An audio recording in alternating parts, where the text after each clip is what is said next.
আজকে গিয়েছিলাম সুখ বাজার গরু কেনার জন্য। ওরে বাবা, গরুর যা দাম, কিনতে পারলাম না।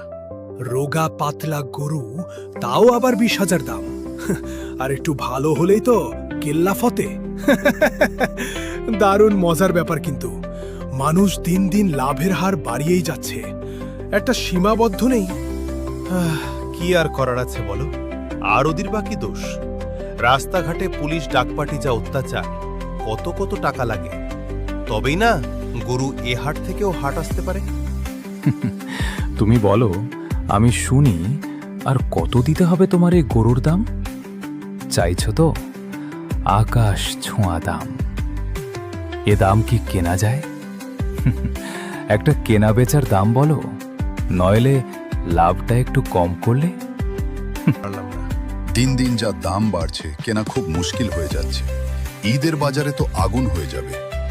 আমি তোমার বন্ধু, তোমার সাথে আছি। এই চ্যানেলে আজ দেখছো বীরভূমে ইলাম বাজার, সুখ বাজার হাট।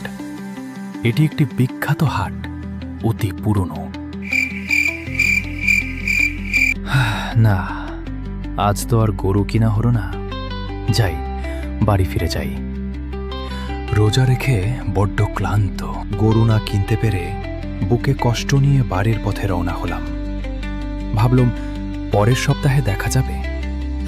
হাটটা ঘোরার পর ক্লান্ত হয়ে বাড়ি ফিরলাম। জোহরের নামাজ আদায় করার পর একটু বিশ্রাম করে নিলাম।